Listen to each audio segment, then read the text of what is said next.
ఇయాల సుతా ఇటు అసెంబ్లీ అటు పార్లమెంట్ గరం గరం నడిచినయుల్లా అన్ని చెప్పుకుందాం గాని మొదలు హెడ్లైన్స్. అసెంబ్లీకి వచ్చిన భూభారతి బిల్లు ఇయాల సుతా మస్తు లొల్లులు.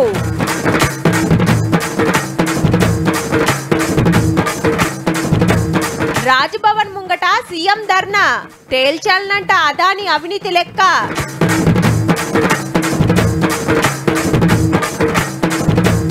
సీఎం పేరు చెప్పనందుకేనట అరెస్టు అంటారా రామన్న చెప్పింది కరెస్టు.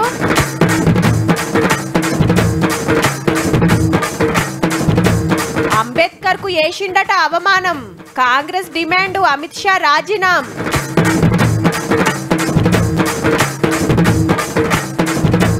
పైసలు వారేసి పరాష్కం మీకోసం మనీ హంటింగ్ ఛాలెంజ్. నేనైతే ఇందులో నుంచి ఒక 20,000 రూపాయలు అయితే మనీ హంటింగ్ చేస్తున్నా. పనికో డిరేస్ ఉంటదబ్బా. డాక్టర్ కు తెల్లకోటు, లాయర్ కు నల్లకోటు, డ్రైవర్ కు కాకి డిరేస్. ఇక తెల్ల డిరేస్ వేసుకుంటే పక్కా లీడరే. తెల్లంగి తెల్ల పాయింట్. పార్టీ మీటింగ్ అయినా పబ్లిక్ మీటింగ్ అయినా ఫంక్షన్ కి వచ్చినా పబ్లిక్ లకు వచ్చినా ఇవే బట్టలు. కానీ ఇప్పుడు కారోళ్ళు తరిక మార్షిండ్రులో రోజుకో తీరి వేసుకోబట్టిరి.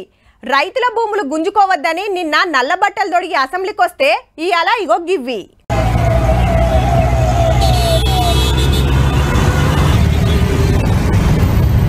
కారోళ్ళు ఇవాళ ఆటో డ్రైవర్లు అయ్యిండ్రుల్లో. ఆటోలకు ఫ్రీ బస్ చేయవాటికి ఆటో వాళ్ళకి మస్తు తిప్పలైతుందని కాకి అంగిల్ దొడిగి అసెంబ్లీకి వచ్చేండ్రు. లోపల కూడా ఇదేంటి రేసు.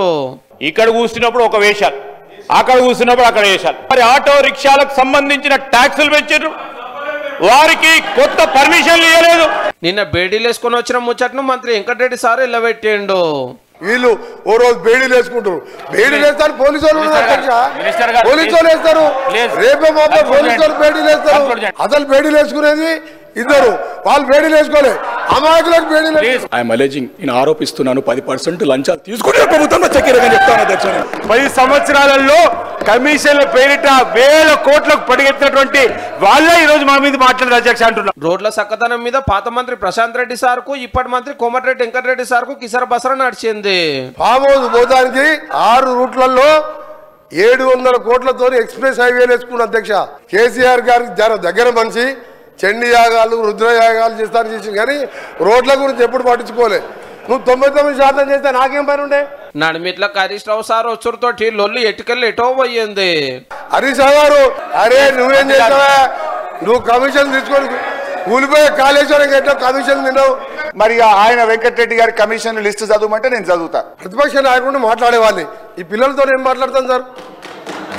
మనం నార్మల్గా రోడ్ల మీద డ్రంక్ అండ్ డ్రైవ్ టెస్ట్ చేస్తాము. ఇప్పుడు అసెంబ్లీలో కూడా బయట డ్రంక్ అండ్ డ్రైవ్ టెస్ట్ చేయాల్సిన అవసరం కనబడతా ఉంది.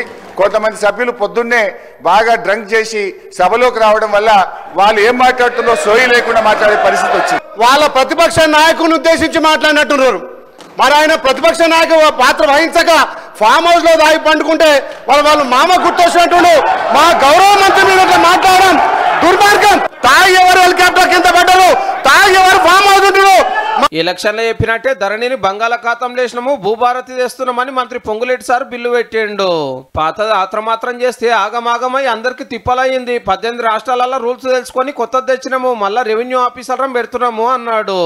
భూములున్న ప్రతి వారికి పూర్తి భద్రత కల్పించే విధంగా ఈ 2024 చట్టాన్ని తయారు చేశామని, అబాదీ భూములకి గ్రామ కంటాల భూములకి పరిష్కార మార్గాన్ని కనుగొనేది. పట్టాల జాగాలు కబ్జాల జాగాలు ఉన్న పంచాయతీలు తశవ చేస్తారట భూములు కొలిచి. ధరణిని అడ్డం పెట్టుకొని కొందరు గవర్నమెంట్ భూములు కొట్టేసిర్రు, అవన్నీ వెనక గుంజుకుంటాము అన్నాడు మంత్రి సారు. ఎన్ని వేల ఎకరాలైతే అన్యాక్రాంతమయ్యాయో వాటన్నిటినీ తిరిగి ఇందిరమ్మ ప్రభుత్వం తిరిగి తీసుకొని. ఇవాళ సార్ ఒకడే మాట్లాడిండు. భూభారత్ మీద అన్ని పార్టీల చర్చ ఉంటది. ఇదైనాక సర్కార్ రాష్ట్రాల మీద చర్చ నడిస్తే రచ్చ రచ్చ అయింది నడిమిట్లా. ఈ రాష్ట్రంలో గురుకులంలో చనిపోయిన విద్యార్థుల సంఖ్య 54 మంది విద్యార్థుల సంఖ్య జిల్లా వైద్యులు మీకు పంపిస్తారు అధ్యక్ష. వీళ్ళ ప్రభుత్వ హయాంలోనే ఒక స్కూల్ విజిట్ చేస్తే మా కేటీఆర్ గారి తనయుడు ఏంటి ఇది స్కూల్లేనా ఇట్లుంటాయా అని ముక్కు మూసుకున్నది మీ ప్రభుత్వ హయాంలో.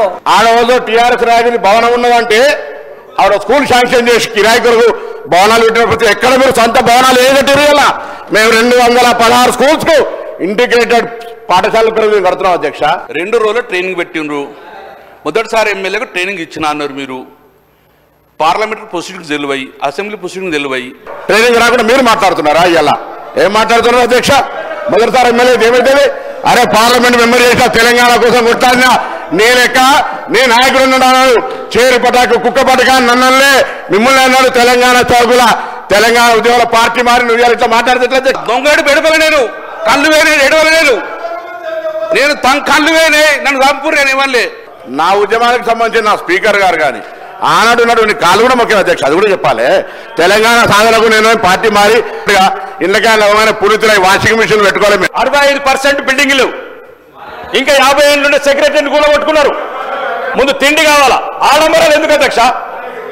ఒకటి 4th సిటీ 5th సిటీ ఇవన్నీ అయిన తర్వాత చేయండి అధ్యక్ష. 6th సిటీ కూడా కట్టండి. మనకి ఇప్పుడు ముఖ్యమంత్రి గారికి తపన ఉంది, అంతకుముందు కేసీఆర్ గారికి తపన ఉంది. ఆయన ఫెయిల్ అయ్యాడు, ఈయన ఫెయిల్ కాకూడదని కోరుకుంటున్నాం. నేను వార్తలు ఎందుకు చెప్తున్నానో ఎరికేనా? మీ ఇంట్లో టీవీ ఉన్నందుకే. మీరు ఇప్పుడు ఫోన్ ఎందుకు చూస్తుండ్రో తెలుసునా? డేటా జప్పున ఒడగొట్టాలని. బస్ ఎందుకు ఎక్కుతారంటే బండి మీద ఒక్కలు పోతే బోరు కొడుతుందని. బిర్యానీ దేనికి తింటారంటే హోటల్లో వండింది ఖరాబ్ అవుతుందని. మేము ఏడ్చినా మంచిదే, తీసిన వాళ్ళు లాస్ కావద్దని సినిమాకు పోతారబ్బా. ఏం చెప్తున్నావమ్మా? నీకన్నా సంజాయితుందా అంటురులే. ఈ వార్త గట్లనే ఉన్నది. మళ్ళా ఆఖరికి పాపం కానీ ఏం తప్ప యాక్టరు, సినిమా యాక్టరు, ఈయన పేరు మర్చిపోయిన ఆయన. ఇంత అన్యాయం అని పేరు మర్చిపోతే జైలు పెడతావు. ఇక ఎన్నారులో సినిమా ఫంక్షన్ లో సీఎం గారి పేరు చెప్పినందుకే బన్నీ బాబును అరెస్ట్ చేసిండ్రట. అంటే ఆ దినం అల్లు అర్జున్ టాకీస్ కు రాలేదు, ర్యాలీ తీయలేదు, తొక్కిసలాట కాలేదు, రేవతి చచ్చిపోలేదు, తమ్ముడు దవాఖానలో పడలేదు. స్టేజ్ మీద రేవంత్ రెడ్డి సార్ పేరు దలుచుకున్నందుకు జైల్లో నూకిండ్రా నీ మా గొప్పగా చెప్పవాటేమన్నా రామన్న. ఇదంతా సినిమా సీన్ లెక్క ఆగుపడ్డదేమో మరి. హీరో గారి పుణ్యాన ఒక కుటుంబం ఆగమైతే బాధ లేదు కానీ పుష్పాన్ని అరెస్ట్ చేస్తే పాపం అనిపిస్తుందట సారుకు. ఇక ఇది నుండ్రి భూమి ఇయ్యా, నా సొంత భూమి నేను ఇయ్యా అంటే జైల్లో పెట్టేందుకు ఎవరు నువ్వు? వాజిబే భూములు తీసుకుంటామంటే ఎవరు ఒప్పుకోరు, కానీ లగచెల్లల్లో అందుకే అరెస్ట్ చేసిండ్రా. కారు కార్యకర్త కలెక్టర్ ను ఊళ్ళకి పిలుచుకపోయింది, కలెక్టర్ మీదకి మలరబడ్డది, పోలీసులను కొట్టింది, ఆఫీసర్ నడుచుకున్నది, కాలర మీద రాళ్ళేసింది. ఇదంతా ఉత్తముచ్చటేనా? పాత ఎమ్మెల్యే పట్నం నరేందర్ రెడ్డి గారికి ఈడ భూమే లేదు, మరి ఎందుకు అరెస్ట్ చేసినట్టు? వెనకాల నుండి కథ నడిపిండానే కదా. ఇక ఇది చదువుండ్రి, కేటీఆర్ గారికి సెల్యూట్ కొట్టినందుకే సంగారెడ్డి జైలు పెద్ద ఆఫీసర్ ను సస్పెండ్ చేసిరట. రైతులకు బేడీలు వేసినందుకు గవర్నమెంట్ యాక్షన్ తీసుకుంటే మనోళ్ళేమో గిట్ల ప్రచారం చేయబట్టారే. అంటే జరిగింది ఒకటి, మనోళ్ళు మాట్లాడేది ఒకటి. పతారా సంపాదిస్తానికి సర్కార్ నడుచుకోవటానికి ఎన్నో పబ్లిక్ తిప్పాలు ఉన్నాయి. అవన్నీ పక్కకు నూకి గిట్ల మాట్లాడితే ఎట్లా అని అనుకున్నారు. రామన్న రాజకీయం అట్లుంటది. మళ్ళా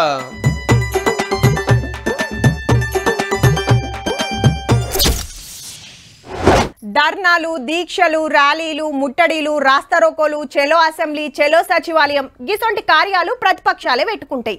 పబ్లిక్ తిప్పలు చూస్తలేరనో, హామీలు తీరుస్తలేరనో, చెప్పినా చేస్తలేరనో ఎవ్వరికి దోషినట్టు వాళ్ళు నిరసనలు చేస్తారు. జర్రంతా ఎక్కువ చేసినట్టు అనిపిస్తే ఎమ్మటే పోలీసు వాళ్ళు వస్తారు, అరెస్టులు సుత చేస్తారు.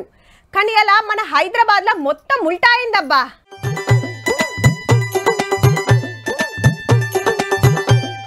పరేషాన్ కాకుండ్రి, ర్యాలీల నడుస్తుంది ముఖ్యమంత్రి, మంత్రులు, ఎమ్మెల్యేలు, కాంగ్రెస్ లీడర్లు, కార్యకర్తలే. నెక్లెస్ రోడ్ కాడి ఇందిరమ్మ ఇగ్రం కాంచెల్లి రాజ్ భవన్ దాకా పోయి గేట్ ముంగట ధర్నా పెట్టిండ్రు. అగో ఈళ్ళ గవర్నమెంట్ లా ఈళ్ళకేం తిప్పలొచ్చే అంటారా? మనోళ్ళ కొట్లాట సెంటరోళ్ళ మీద, అదాని అవినీతి, మణిపూర్ అల్లర్ల మీద పార్లమెంట్ లో చర్చ పెట్టాలి, ప్రధానమంత్రి జవాబు చెప్పాలని ఈడ లడాయి అందుకున్నట్టు. अपने आदमी को अमेरिका जेल को भेजना चाह रहे हैं, नहीं तो आपके भाई को तिहाड़ जेल में बिठाना चाह रहे हैं. ये दो ही रास्ता है आपके सामने. चल సీఎం గారు ధర్నా చేసుడేంది అని గులాబీ లీడర్లు అంటుర్రని గిట్ల క్వశ్చన్ చేసిండు. నేను ఇవాళ బీఆర్ఎస్ సన్నాసులను అడుగుతున్నా, అమెరికా దేశంలో ఈ దేశ పరువు ప్రతిష్ట తీసిన అదాని మీద విచారణ చేయాలన్నా వద్దా అని చెప్పారు. ఎందుకంటే అదానికి వ్యతిరేకంగా మాట్లాడితే నరేంద్ర మోడీ ప్రధాని వీళ్ళని జైల్లో పెడతాడనే భయంతో పార్లమెంట్ లో చర్చ చేయాలని హైదరాబాద్ లో ధర్నా చేస్తే ఇక ఇక్కడ బీజేపీ లీడర్లు ఊకుంటారా? అదాని విషయం మాట్లాడేటువంటి నైతిక హక్కు రేవంత్ రెడ్డికి లేదు. నేరుగా 100 కోట్ల రూపాయలు అదాని కంపెనీ సిఎస్ఆర్ నుంచి తీసుకుని ఏ రకమైనటువంటి ఒప్పందం చేసుకుంటో ప్రజలకు చెప్పాలి. చాలైన కాంచెల్లి పార్లమెంట్ లా ఇవాళ రాష్ట్రాలలో సుత జంగు నడుస్తుంటే అదాని గారి అవినీతి కేసు మీద సెంటర్ వాళ్ళు మాట్లాడితే ఒట్టు.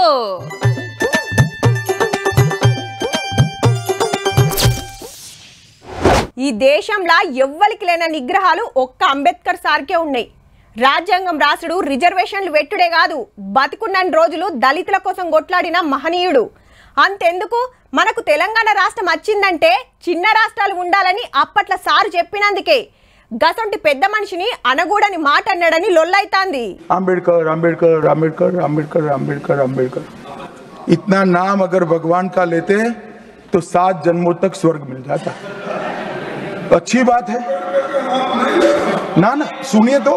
సెంటర్ పోలీస్ మంత్రి అమిత్ షా గారు ఏమన్నారంటే ఊకూకి అంబేద్కర్ నే కలవరిస్తుర్రు, అన్ని మాటల దేవుని పేరు తలుచుకున్నా 7 జన్మల దాకా స్వర్గానికే పోదురు అనుకొచ్చిండు. కూకుంటారా? నిండు రాజ్యసభలో సెంటర్ మంత్రి అంబేద్కర్ ను తక్కువ చేసి మాట్లాడేందని ఇలా పార్లమెంట్ ఆకిట్లా అంబేద్కర్ బొమ్మలు పట్టుకొని నిరసన చేసిర్రు ఇండియా గ్రూప్ ఎంపీలంతా. అంబేద్కర్ ను తక్కువ చేసి మాట్లాడినందుకు అమిత్ షా సార్ రాజీనామా చేయాలని మనోళ్ళ డిమాండ్. హోం మంత్రిగా అమిత్ షా ఇమ్మీడియట్ గా రిజిగ్నేషన్ చేయాలి, క్షమాపణ చెప్పాలి, ఇంకా వాళ్ళు చేసిన వ్యాఖ్యలు రాజ్యసభ రికార్డ్స్ నుంచి తొలగించాలి తక్షణమే అని చెప్పి ఇక అటుకెళ్లి మోడీ సార్ లైన్ లోకి వచ్చి పిట్టగూట్ల ట్వీట్ పెట్టిండు. కాంగ్రెస్ జమానాలనే అంబేద్కర్ ను మస్తు అవమానించిండ్రు, మేము అంబేద్కర్ ఆశయాల కోసం పనిచేస్తున్నాం అని రాసుకొచ్చిండు. వాతావరణం దినామింత సలగైతుంటే గిట్ల పార్లమెంట్ లో దినామింత గర్మి పెరుగుతుంది పోర్రి.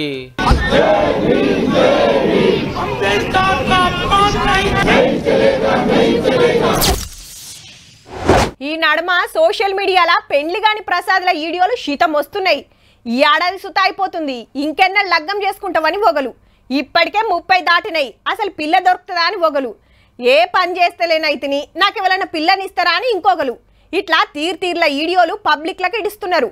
పెండ్లి చేసుకుందామంటే ఒక్క పిల్ల సుత మెచ్చుతలేదని వీళ్ళు రందివాడుతుంటే ఓ మోతేవారి మాత్రం సంబంధం కాదు సంబంధాలే ఖాయం చేసుకుంటుండు. అట్లెట్లా అంటారా? ముచ్చట చూస్తే మీకే ఎరకైతది.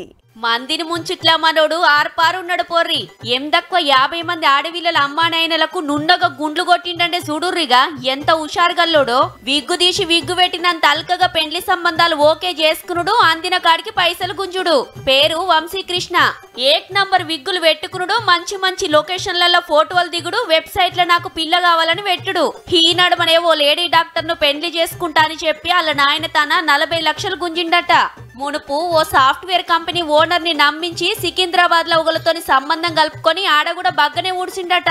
2 తెలుగు రాష్ట్రాలలో పనితనం చూపెట్టిండట మోతేవారి. మోసపోయిన ఒకరు కేసు పెడితే విగ్గురాజాన్ని అరెస్ట్ చేసిండ్రు పట్నం పోలీసులు. మునుపు జైలుకు పోయొచ్చిన అనుభవం సుత ఉన్నదటుల్లో. కానీ పిల్ల దొరకక పెండ్లి గాని ప్రసాదులు తిప్పల పడుతుంటే గింతలుగా ఎట్ల మస్కా కొడుతుండో. మా అందిని ముంచుట్లా పక్కా PhD చేసినట్టే ఉన్నాడు పో.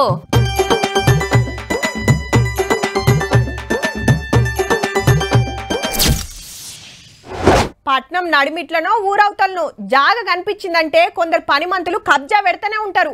పట్ట మీద ఓనర్ పేరు ఒకటి ఉంటది, బోర్డు మీద ఇంకొకరిది ఉంటది. ఫోన్లు వేసుడు, ధమ్కిలిచ్చుడు, రాత్రికి రాత్రే పారిగోడలు దిప్పుడు. సినిమాలలోనే కాదుల్లో, ఈ నడుమ బయట కూడా బగ్గనే కాబట్టే. సర్కారు జాగలు గరీబులే కాదు, అవినీతి ఆఫీసర్ల సంగతి చూసేటోళ్ళని సుత ఇడుస్తలేరబ్బా. అబ్బా, ఆదిలాబాద్ సెంటర్ లా 1 నెంబర్ బిట్టు ప్లాట్లు చేసి అమ్ముతే లక్షలల్ల కాదు కోట్లల్లనే ఆమ్దాన్ వస్తది. ఈ జాగకు సూటి పెట్టిండ్రట కొందరు ఉత్తములు. అట్లాని ప్రైవేట్ భూమి కాదుల్లో.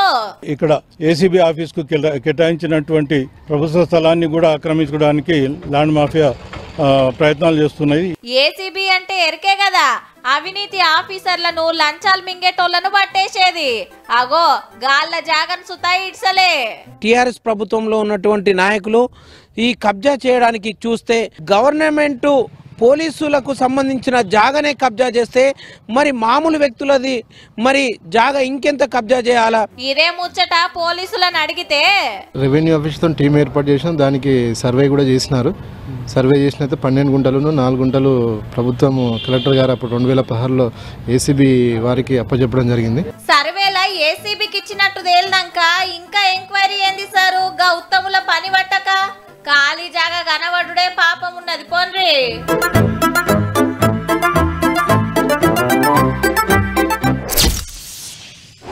ఫేస్బుక్ తెరిచినా, ఇన్స్టాగ్రామ్లకు పోయినా, యూట్యూబ్ ఓపెన్ చేసిన కుప్పల వస్తుంటాయి బుడ్డ రీల్స్. రాత్రికి రాత్రే ఫేమస్ అయిపోవాలని కొందరు, లైకులు కామెంట్లు తెచ్చుకొని అట్నుంచన్నా సినిమాలు లాగవాడాలని కొందరు తీర్ కథలు పడుతుంటారు. అయితే ఇంట్లో కూకొని జోకులు చెప్పుడు పాటలు పాడుడు డాన్స్ ఆడుడు కాడికి మంచిగానే ఉన్నది, కానీ అట్లా వేస్తే కిక్కే ఉండదు కొందరికి. కాబట్టి ఎవ్వరు పోని తొవ్వలు పోయి ఇరుకుల పడుతుర్రు. ఇక ముచ్చటైందంటే మీకోసం మనీ హంటింగ్ ఛాలెంజ్. నేనైతే ఇందులో నుంచి ఒక 20,000 రూపాయలు అయితే మనీ హంటింగ్ చేస్తున్నా. ఎవరైనా తీసుకోవాలనుకుంటే కనుక ఓఆర్ఆర్ మనకి ఎగ్జిట్ నంబర్ 9 దగ్గర ఉంది. మీకోసమే అక్కడ 20,000 అయితే చేసిన. All the best. పుక్కట్లనే పైసలు కావాలంటే పట్నం శివారు ఔటర్ రింగ్ రోడ్ మీద 9వ నెంబర్ ఎగ్జిట్ దగ్గర తీసుకోర్రని షెట్లల్లా 20,000 పడేసి ఇన్స్టాలా వీడియో ఇడిచిండు మనోడు. నియంగానే అట్లనే ఉంచిండో అటెనక తీసుకోవేండో గాని ఆశకు ఎంతమంది ఉరికిండ్రో పో. అసలే ఔటర్ రింగ్ రోడ్ వందల బండ్లు రయ్య రయ్య పోతుంటాయి. మాత్రం మురికొచ్చి ఎవరికన్నా టక్కరైతే ఏంది పరిస్థితి? వీడియో గిరికలు కొట్టుకుంటా పోలీసు వాళ్ళ కంట్ల పడే వరకు మనోడి మీద కేసు పెట్టిండ్రు. నన్నైతే చాలా మంది ఏమని అడుగుతున్నారంటే కామెంట్స్ లలో మెసేజ్లలో, అన్న నువ్వు మనీ హెల్ప్ చేస్తున్నావు కదా, మనీ హెల్ప్ కాదు కొంచెం ఇంట్రెస్టింగ్ గా మనీ హంటింగ్ చేయన్న, మనీ ఎక్కడన్నా పెట్టి నీ ఫాలోవర్స్ అయితే ఇన్ఫర్మేషన్ ఇయ్యి. ఫాలోవర్స్ అడిగిండ్రని 150,000 పట్టుకొని బయలుదేరిండు మోతేవారి. ఎన్ని దిక్కుల ఇట్లా పైసలేసి మందిని పరిశాన్ చేసిండో గాని కేసవుడితోని వీడియోనైతే తీసేసిండు ఇన్స్టాలకెళ్ళి. గమ్మతేందంటే అనాథ పిల్లలకు బువ్వ పెట్టుకుంటా సుత వీడియో ఇడిచిండు. గీతవ్వల పోతే అందరు తారీఫ్ చేస్తారు గాని లైకుల కోసం గీ పిచ్చి పనులేంద్రా నాయన. ఎరైటి కోసం వచ్చిరాని వీడియోలు ఇడవకుర్రి, కేసుల్లో ఇరుక్కోకుర్రియా. మీకోసం మనీ హంటింగ్ ఛాలెంజ్. నేనైతే ఇందులో నుంచి ఒక 20,000 రూపాయలు అయితే మనీ హంటింగ్ చేస్తున్నా.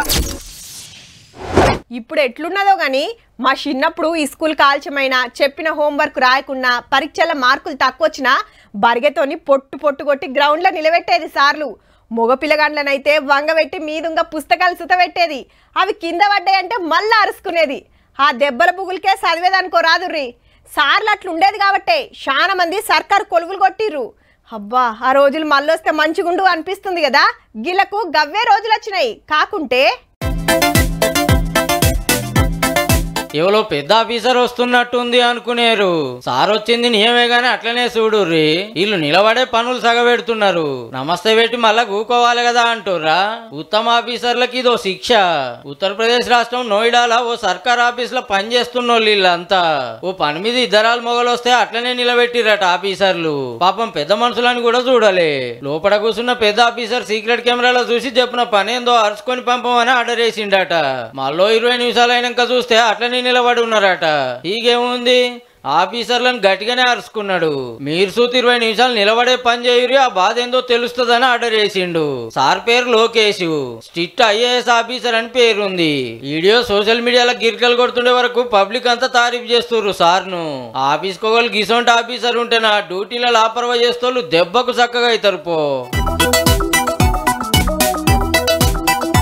చూసిండ్రు కదా. ఇక ఇవ్వుల్లా ఇయాల్టి తీన్మార్ ముచ్చట్లు ఉంటామల్లా. నమస్తే.